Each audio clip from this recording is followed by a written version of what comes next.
Meski tidak masuk tim pemenangan, Ketua TKN Prabowo Gibran ini masih membuka peluang kepada Khofifah Indar Parawansa untuk bergabung di TKN. Lantas apa yang membuat Khofifah jadi penting buat tim Prabowo Gibran? Dan benarkah Khofifah bakal tertarik mendukung Capres-Cawapres dari Koalisi Indonesia Maju ini? Kita ulas bersama dengan Direktur Eksekutif Poltreking, Bang Hanta Yuda yang telah bergabung bersama kami di Kompas Malam. Salam sehat, Bung Hanta. Salam sehat, selamat malam, Yasir. Ini kalau kita lihat ini dari TKN sendiri tidak hal yang menarik adalah tinggal tunggu waktunya. Ini Anda membacanya seperti apa? Apakah ini masih berharap begitu Khofifah untuk join masuk menjadi TKN atau seperti apa? Iya, saya kira iya, dari diksinya itu jelas kan berharap sekali. Nah, jadi menurut saya Yasir ada 3 sampai 4 alasan ya mengapa Bu Khofifah menolak atau paling tidak belum menerima posisi atau tawaran menjadi tim pemenangan Prabowo Gibran. Ada 4 alasan, satu alasan etis, kedua politis, ketiga strategis, keempat taktis matematis lah kira-kira begitu. Oke. Alasan etisnya tentu Bu Khofifah punya posisi. Beliau masih menjabat sebagai gubernur, jadi relatif kurang etis meskipun diperbolehkan misalnya cuti untuk berkampanye dan sebagainya. Itu mungkin menjadi pijakan utama Bu Khofifah. Yang kedua, dari sisi politis, Bu Khofifah kan bukan pengurus partai atau kader partai, dan sehingga beliau harus tetap menjaga relasi politik yang cukup baik dengan PKB dan PD Perjuangan yang partai terkuat di parlemen, di DPRD Jawa Timur, yang saya kira berkepentingan untuk menyukseskan agenda pemerintahan Jawa Timur di sisa pemerintahan Bu Khofifah di Jawa Timur hingga Desember paling tidak. Yang ketiga, dari sisi taktis matematisnya juga penting menghitung mengkalkulasi potensi siapa akan menang. Jadi jangan buru-buru kalau kemudian mendukung dari kelompok yang kalah. Bagi seorang politisi itu relatif ya harus mungkin bisa berbahaya, tapi juga masa depan politik juga terganggu. Dan yang ketiga, secara strategis ini yang paling penting bagi Bu Khofifah, akan menyasar tiket kendaraan politik atau tiket partai ketika akan running lagi, bertarung lagi di Pilgub 2024 di Jawa Timur.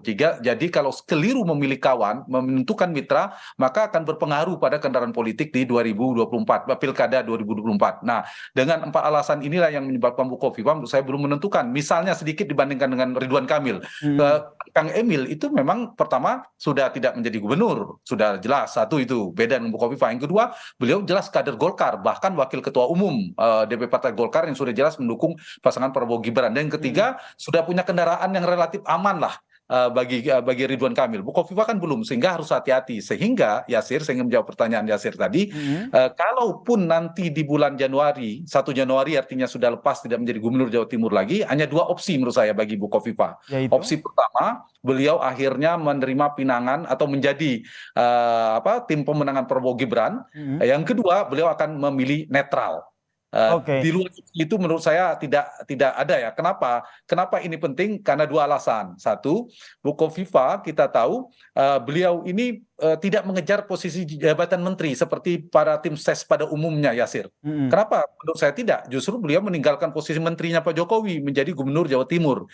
Jadi yang diincar menurut saya lebih pada gubernur periode kedua, dan ini posisi lebih strategis untuk investasi politik buat Bu Khofifah sekaligus untuk menjadi eskalator politik kalau mau running di Pilpres 2029 mendatang. Jadi gubernur Jatim yang diincar itu yang pertama ya.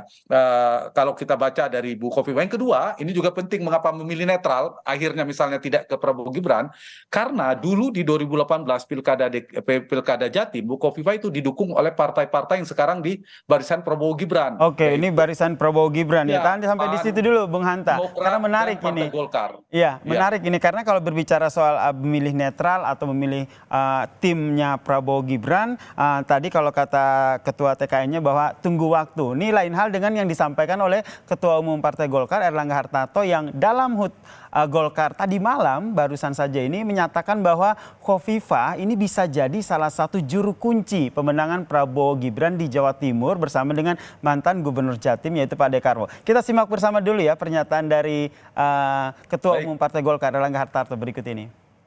Kemudian untuk Jawa Timur, Ibu Khofifah Indar Parawansa. Ibu Khof didampingi oleh Pak Dekarwo. Mana Pak Dekarwo? Jadi kalau sudah penyerangnya dua, Pak, tandem. Itu sepertinya kita di Jawa Timur juga menang, Pak Prabowo. Tanggapan Anda, Bung Hanta? Ya, betul. Bu Kofifa ini posisinya sangat strategis ya. Secara politik itu gadis cantik yang seksi ya, menjadi rebutan semuanya. Anies sejak awal berputar-putar ingin menjadikan Kofifa sebagai cawapresnya. Kemudian jadi rebutan Ganjar memasukkan pada radar cawapres juga. Begitu juga Prabowo dimasukkan radar 3 besar. Sekarang diincar sebagai tim pemenangan. Mengapa Bu Kofifa sestrategis itu? Menurut saya Yasir ada 3 hal. Termasuk tadi Ketua Umum Golkar juga mengatakan betul kalau Bu Kofifa kemudian ada Pak Dekarwo itu kan simbol-simbol tokoh kuat mengakar di Jawa Timur karena gubernur 2 periode Pak Dekarwo, kemudian Bu Kofifa juga pernah bertarung 2 kali kalah, artinya punya basis yang cukup kuat.